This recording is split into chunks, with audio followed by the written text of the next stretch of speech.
आज हम पढ़ेंगे न्यूक्लिक एसिड के बारे में। इसे न्यूक्लिक एसिड किस लिए कहा जाता है? इसे न्यूक्लिक एसिड किस लिए कहा जाता है? क्योंकि डीएनए में पाया जाता है, इसलिए इसे क्या कहा जाता है? Nucleic acid. न्यूक्लिक एसिड का दो भाग होता है, एक होता है डीएनए, एक होता है आरएनए। डीएनए का काम क्या होता है? डीएनए में हम लोग को जो भी जेनेटिक इंफॉर्मेशन जो होता है, कितना पैर बनाना है, कितना हाथ बनाना है, सबका इंफॉर्मेशन कहाँ छिपा हुआ है? तो डीएनए में छिपा हुआ है। डीएनए जो होता है ना, डीएनए को जब रखेंगे तब इसमें बनता है क्रोमोसोम। क्रोमोसोम के अंदर ही क्या पाया जाता है? डीएनए। और डीएनए को जब खींचा गया तब देखा गया कि इसमें क्या पाया गया? संरचना क्या पाया गया? जीन कहा गया। इसे क्या कहा गया? जीन कहा गया। जीन कहा गया।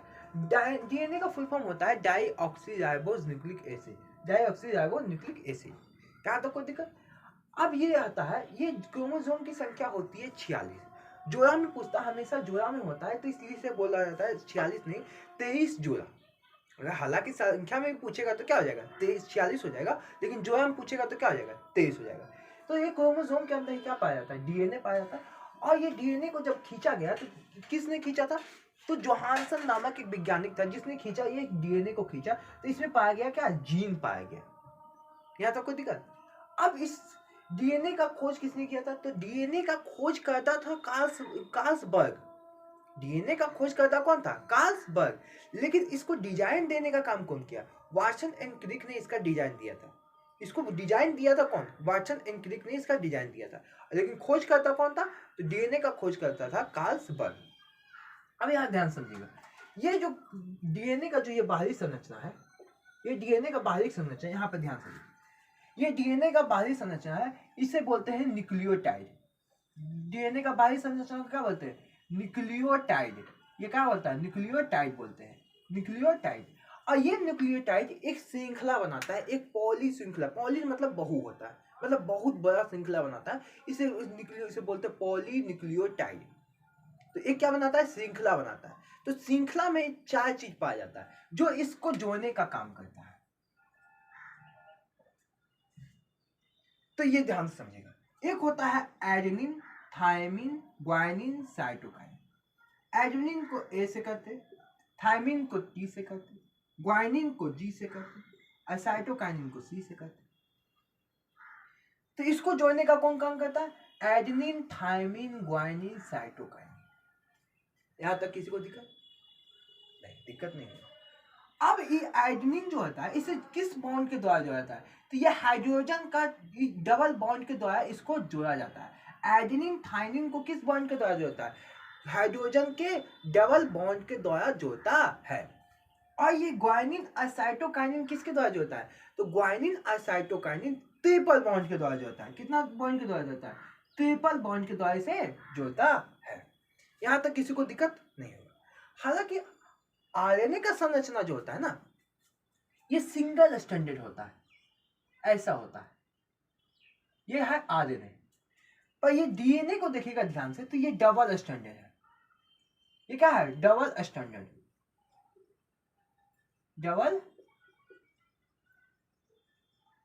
Double standard. लेकिन आरएनए का संरचना कैसा होता है? तो आरएनए का संरचना जो होता है वो सिंगल स्टैंडर्ड होता है। यहां तक किसी को दिक्कत नहीं होना चाहिए। अब यहां पर बात को समझिए, इसका संरचना कैसे लिख देते?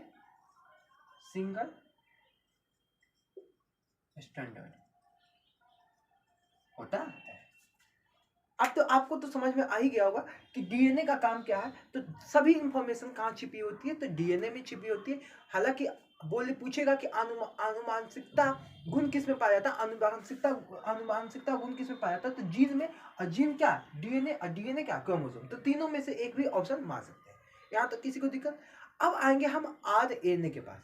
आरएनए का काम क्या होता है? तो आरएनए का काम होता है प्रोटीन का निर्माण करना, मतलब प्रोटीन का संश्लेषण करना। न संश्लेषण को ही क्या कहते हैं? निर्माण कहते हैं। तो आरएनए का काम होता है प्रोटीन का निर्माण करना। लेकिन आरएनए बनता कैसे? आरएनए बनता कैसे? तो आरएनए का कुछ बनता नहीं है। यहाँ पर सामने ये है एडेनिन, थायमिन, ग्वानिन, साइटोकाइन। जब थायमिन की जगह यूरेसिल को रख दिया जाता है, तो ये किसका स्ट्रक्चर हो जाता है? आरएनए का हो जाता है।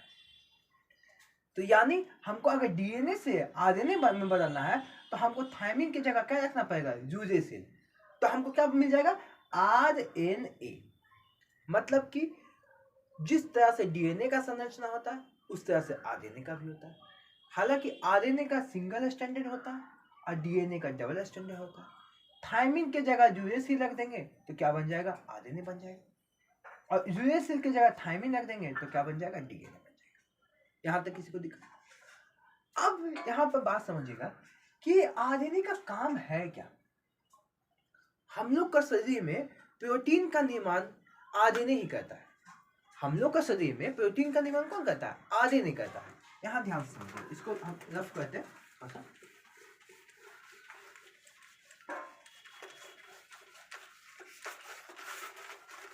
RNA का निर्माण, प्रोटीन का निर्माण कौन करता है, RNA करता है। तो RNA को 3 प्रकार के होते हैं। RNA 3 का काम होता है, इसलिए 3 प्रकार भागों में बांटा गया। 3 प्रकार के होते हैं RNA। कितने प्रकार के होते हैं, 3 प्रकार। एक होता है mRNA, एक होता है tRNA, एक होता है rRNA। बात को समझिए। मैसेंजर RNA, M को का मैसेंजर RNA, ये हालांकि इसको बोलते हैं ट्रांसफर RNA, इसको बोलते हैं राइबोस RNA। mRNA का काम क्या होता है, तो mRNA का काम होता है प्रोटीन का पहचान करना।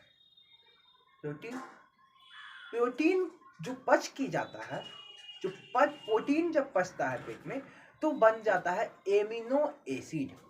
क्या बनता है, एमिनो एसिड। जब प्रोटीन पचता है तो क्या बनता है, एमिनो एसिड।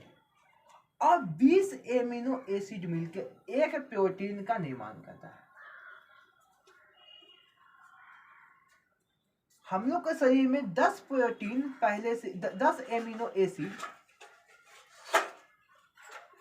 पहले से मौजूद होता है। और हम लोग को कितनी एमिनो एसिड की आवश्यकता होती है, 3 एमिनो एसिड। तो यहाँ तो अनावश्यक क्या है, अनावश्यक एमिनो एसिड की संख्या कितनी है, 10। अनावश्यक एमिनो एसिड की संख्या कितनी है, 10। यह अनावश्यक एमिनो एसिड की संख्या 10 और आवश्यक एमिनो एसिड की संख्या 10। तो ये हम लोग को 10 एमिनो एसिड हम लोग को चाहिए। और ये 10 एमिनो एसिड हम लोग को शरीर में पहले से मौजूद है, पहले से शरीर में। तो इस 10 एमिनो एसिड का पहचान कौन करेगा, इस 10 एमिनो एसिड का पहचान करता है mRNA।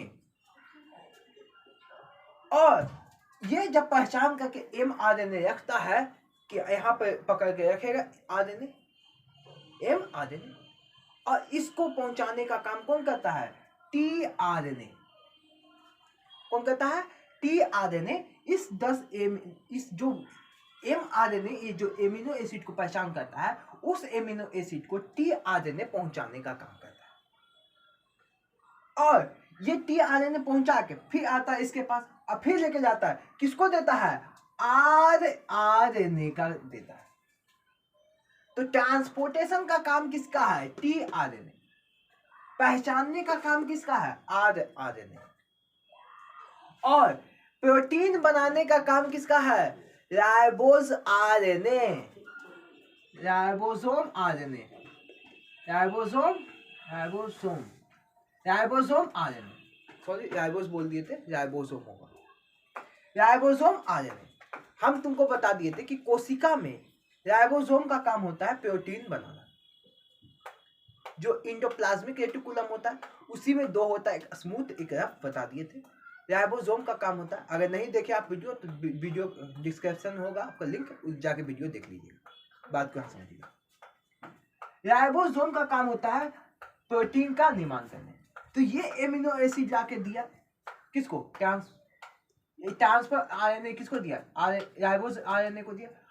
mRNA रखता है और रख के किसको देता है, tRNA। और tRNA किसको देता है, RNA को। और RNA क्या करता है, ये प्रोटीन का निर्माण करता है। 10 एमिनो एसिड को मिल गया और 10 को पहले से मौजूद है। ये क्या है, अनावश्यक है, पहले से शरीर के अंदर है। ये क्या है, आवश्यक है, पर हमको बाहर से खाना से मिलेगा। हम जो खाएंगे, और ये दोनों मिलकर किस चीज का निर्माण करेगा, शरीर का प्रोटीन में निर्माण करेगा। यहां तक बात क्लियर। अब आएंगे इसका अगले, इसके बारे में बताएंगे, ये यहां तक समझ में आ गया हो। अब हम बताएंगे कि आरएनए को डीएनए में कैसे चेंज किया जाता है, डीएनए को आरएनए में चेंज करने की प्रक्रिया क्या कहलाती है, आखिर होता क्या है, आरटीपीसीआर जो कोरोना में जांच होता है ये होता क्या है, इसके बारे में हम कल की क्लास में चर्चा करेंगे। आज के लिए तब तक के लिए जय हिंद।